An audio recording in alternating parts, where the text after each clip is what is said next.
Mr. Banks is recognized for 5 minutes. Secretary Austin, the New York Times this morning reported the daily average for COVID-19 cases in the U.S. is at 27,573, much less than the 0.0001% of the total U.S. population.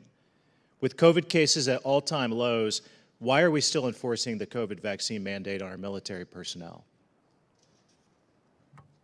We've seen variants of this virus, wane and then grow again, and so this is a medical readiness requirement, and it will remain so.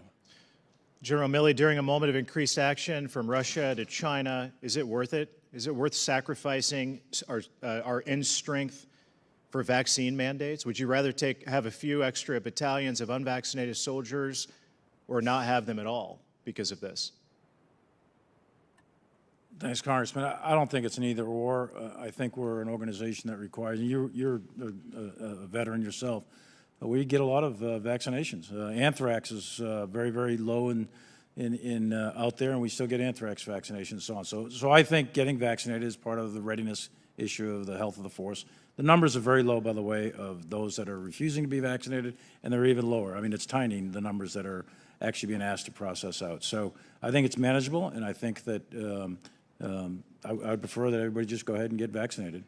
According to a CNN article on January 18th, the Army National Guard missed its goal by over 8,000, Yep. adding only 34,658 recruits for FY21. Right. The 2023 defense budget request just released by the administration reduces the size of the Army by 12,000 soldiers. Is the Army cutting their numbers because they know they can't recruit enough people to meet their quotas? I've talked to General McConnell about it a couple of different times. I think two major factors. One is the population at large, those that are eligible to enter the military.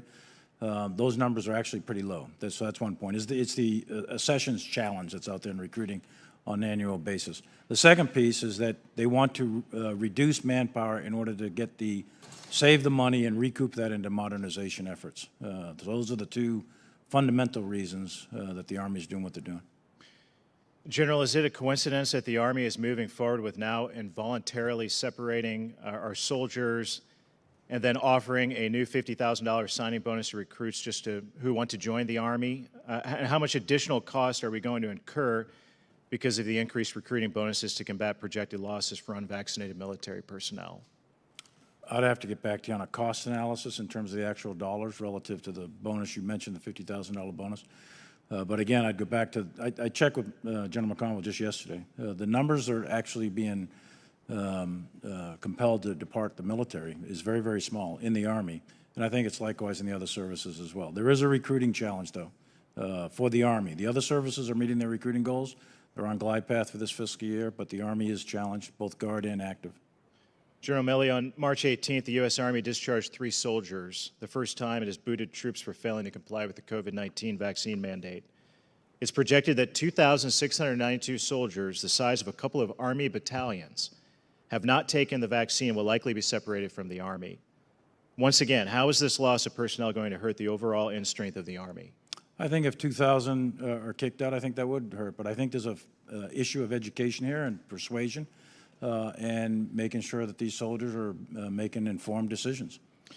As of March 3rd, Army commanders have relieved a total of 6 regular Army leaders, including 2 battalion commanders, and issued 3,183 general officer written reprimands to regular Army soldiers for not taking the vaccination. How has this loss of leadership and focus on administrative burdens improved Army warfighting readiness and enhanced combat power? Well, again, Congressman, I think that the idea of the health of the force, the readiness of the force, and getting a vaccination is a contributing factor to that, I think is fundamental to the overall readiness of the force. So I regret that commanders are getting relieved for things like that. I didn't know the numbers that you mentioned. I'll go back to the Army and get the actual data. But we are an institution that has a whole set of requirements in terms of the health of the force and shots and et cetera. And there's a policy, and our job is to enforce the policy. Thank you. I yield back. Mr. Crow is recognized for 5 minutes. Thank you, Mr. Chairman.